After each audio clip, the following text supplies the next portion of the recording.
Buen día, jóvenes. Continuando con la clase de automatización industrial, ya hemos visto lo que eran los relevadores, los contactores y algunos elementos de control industrial. Seguiremos con elementos de protección como lo es el relevador de sobrecarga térmico.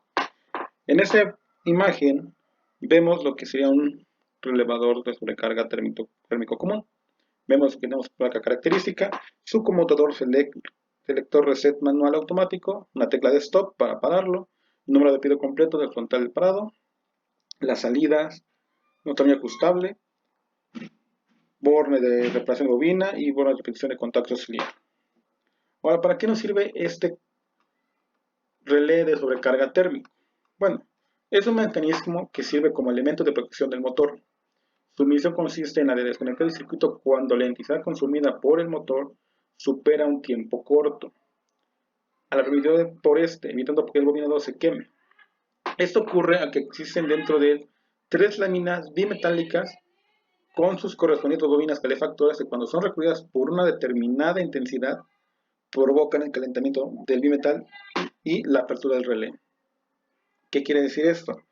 Que en caso de que tengamos una temperatura muy alta dada por la alimentación, en este caso los cables, y esa temperatura pueda afectar de manera negativa a nuestro motor, nosotros podemos ajustar la temperatura deseada y en caso de que esa temperatura sea rebasada en un lapso de tiempo que igual nosotros podemos determinar, el relé va a abrirse. ¿Para qué? Para que no afecte nuestro motor, en caso de para que no se vaya a quemar, para en palabras más sencillas. Ahora, aquí abajo tenemos nuestro símbolo. Yo sé que es el símbolo del relé. Simplemente en el caso de que sienta la temperatura muy alta, pues el relé se va a abrir y por tanto ya no va a dejar pasar corriente.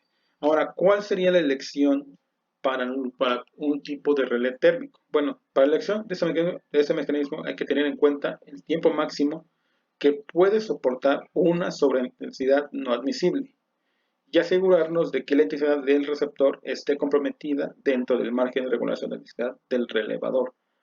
En otras palabras, tenemos que saber cuánto permite nuestro, digamos, actuador, en este caso el motor o algún otro elemento, que podemos tener una temperatura mayor a él. Entonces, en base a ese tiempo, tenemos que coger nuestro relé. Tal vez nuestro motor pueda aguantar unos 20 segundos de temperatura. Bueno, podemos escoger un relevador que nos dé ese tiempo. Tal vez digamos, necesitamos algo que sea lo más rápido posible. Cuando detectemos que la temperatura empezó a subir, queremos que se cierre. Bueno, buscamos un relevador que la temperatura, el tiempo en que actúe sea lo más rápido posible. Otro elemento tenemos que es el interruptor automático magnetotérmico.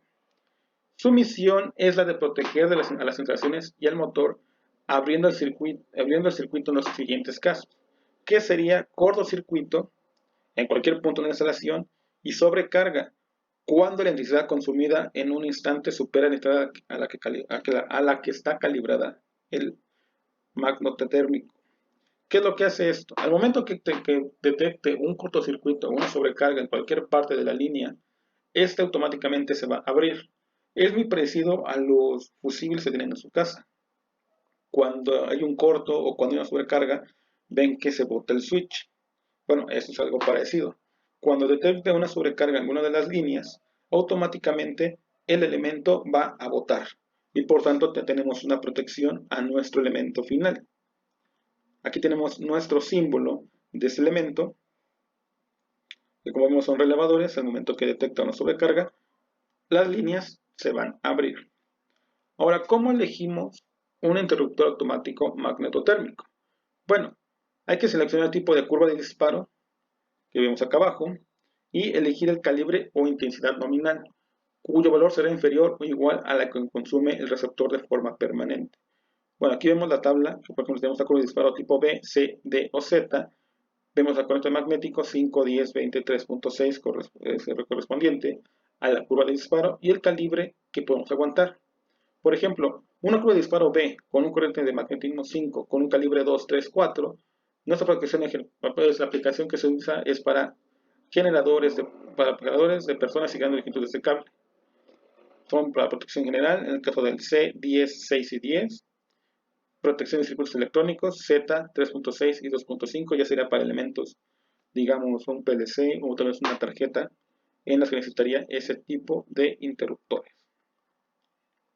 Por ejemplo, elegir el interruptor automático magnetotérmico necesario para proteger un motor trifásico que consume 10 amperes y en su arranque se produce una sobreintensidad admisible de 12 veces esa corriente, en ese caso serían 120 amperes. Se elige la curva de disparo tipo D por ser la corriente del magnético 20 por 10, 200 amperes, superior a la sobreintensidad admisible que sería 120 amperes, y no se desconectaría el magnetotérmico. El calibre a elegir sería el de 10 amperes por ser igual a la corriente del motor. ¿Por qué?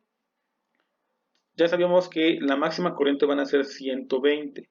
Si corremos el tipo de disparo D, sería nuestro voltaje máximo de 200. Entonces tenemos 80 amperes de colchón. Sabemos que ese amperaje a la hora del arranque no lo va a superar. Entonces sí sería admisible este tipo de interruptor magnetotérmico.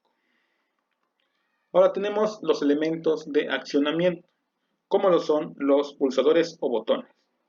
Esos son botones típicos que van a encontrar en la industria. Simplemente igual tenemos botones de encendido, simplemente el paro y de acción. Este de aquí, esta blanca, nada más puede ser un indicador.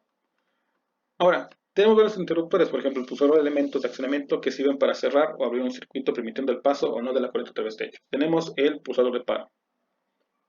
Simplemente este es un interruptor normalmente cerrado. Al momento que nosotros apretamos el botón, el pulsador o el botón va a abrir el circuito.